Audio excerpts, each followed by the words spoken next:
Hello আমার সাকিবিয়ান ভাইরা বোনেরা, আশা করছি তোমরা সবাই খুব ভালো আছো। একটা সুপার এক্সক্লুসিভ আপডেট নিয়ে ভর দুপুরবেলা চলে এসেছি। আপডেটটা এতটাই এক্সক্লুসিভ ভাবলাম তোমাদের কাছে নিয়ে পৌঁছোই আপডেটটা, এবং এই আপডেটটা পেয়েছি কিন্তু আব্দুলের মারফত, তাই অবশ্যই ওকে একটা থ্যাংক ইউ তো দিতেই হবে। যেটা জানতে পারা যাচ্ছে যে আজকে কিন্তু রাজকুমার ছবিটা সেন্সর বোর্ডে পাঠানো হয়ে গেছে অলরেডি।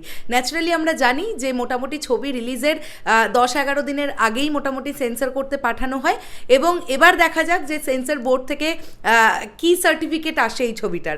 অবশ্যই আমরা এটা আশাই করতে পারি যে সেন্সর বোর্ড থেকে এটা আনকাট সার্টিফিকেট পাবে, কেননা এই ছবির মধ্যে এমন কিচ্ছু থাকবে না যেটার জন্যে আর অ্যাডাল্ট সার্টিফিকেট পেতে পারে এই ছবিটা, এমনটাই আমরা আশা রাখবো। এবং দেখা যাক যে কবে সেন্সর সার্টিফিকেটটা আসে, সেটাও জানতে পারলে তোমাদেরকে তৎক্ষণাৎ জানাবো। আর একটা বিষয় নিয়ে তোমাদেরকে বলে দিই যে আজকে লাইভে আসবো বন্ধুরা বাংলাদেশের সময় ঠিক রাত্রি 9টা, এবং ইন্ডিয়ার টাইম অনুযায়ী ঠিক রাত্রি 8:30টার সময় আসছি আজকে লাইভে, তোমাদের সঙ্গে কথা হবে।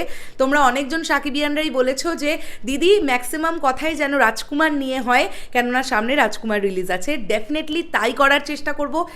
রাজকুমার ছবিটা নিয়েই ম্যাক্সিমাম আলোচনা আমরা করব। আমরা জানি আগামীকাল রাজকুমারের গান আসছে, আবার একটা নতুন গান, রাজকুমারের দ্বিতীয় গান বরবাদ গানটা আসছে আগামীকাল ঠিক সন্ধ্যে 7টায়। তো সেই গানটা শোনার জন্য আমরা সুপার এক্সাইটেড। প্রিন্স মাহমুদ এই গানটি লিখেছেন এবং কথাও লিখেছেন উনি এবং সুরও করেছেন উনি। তো সেটা জানার পর থেকে আলাদাই একটা এক্সপেকটেশন তৈরি হয়ে গেছে। তো সেখান থেকে দাঁড়িয়ে দেখা যাক যে গানটা কীরকম হয়। এবারে কিন্তু টুকটুক করে দেখো রাজকুমার নিয়ে আমরা আলোচনা করতে পারছি। তবে এই যে প্রমোশনটা মোটামুটিভাবে রাজকুমার টিম শুরু করলো, এটা যদি আর দিন 5-7 আগে থেকে শুরু করতো তাহলে আমার মনে হয় যে এই যে এবার এত ঘাড়ে ঘাড়ে জিনিসপত্রগুলো দেওয়া হবে সেগুলো এতটা পরপর দেওয়া হতো না। যদি আমরা গ্যাপটা দেখি তাহলে রাজকুমারের প্রথম গান কিন্তু এসেছিল আমরা জানি সাকিব ভাইয়ার জন্মদিনের দিন, অর্থাৎ 28শে মার্চ।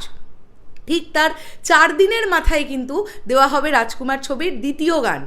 এই 4 দিনটা যদি মেনটেন করতে করতে যাওয়া হয় তাহলে তোমরা লক্ষ্য করে দেখো যে টিজার এবং ট্রেলার দেওয়ারও যথার্থ সময়টুকু থাকছে না, কেননা অলরেডি 2 তারিখে যদি গান আসে, তারপরে যদি আবার 4 দিনের গ্যাপে অর্থাৎ 6 তারিখে যদি আসে হচ্ছে রাজকুমারের টিজার, তাহলে লাস্টে একদম রিলিজের আগের দিন বা তার আগের দিন কি এইভাবে ট্রেলার হুড়মুড়িয়ে ড্রপ করা হবে? আর একটা গান কিন্তু আছে যে গানটা নিয়ে পাবলিক প্রচণ্ড, মানে দর্শক মহল প্রচণ্ড এক্সাইটেড, সেটা হচ্ছে সাকিব ভাইয়াকে একটা গানে আমরা ডান্স করতে দেখতে পাবো।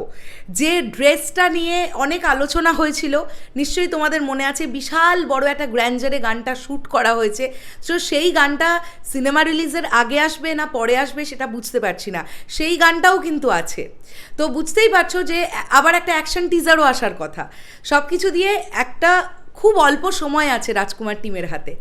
এই সময়টাকেও কাজে লাগানো যায় কিন্তু যদি প্রপার ওয়েতে প্রমোশন হয়। দেখা যাক টিম কি ভাবছে। তো তোমাদের সঙ্গে দেখা হবে আজকে লাইভে, আমরা 1 ঘন্টা গল্প করব, ঠিক আছে? রাত্রি 9টা বাংলাদেশের টাইম, আবার একবার বলে রাখলাম। কেমন লাগলো এই ভিডিওটা কমেন্ট করে জানিও। আর দেখা যাক সেন্সর সার্টিফিকেট কবে আসে রাজকুমারের, এবং অবশ্যই আমরা চাইবো সবাই যে আনকাট সেন্সর সার্টিফিকেট পাক রাজকুমার। টাটা।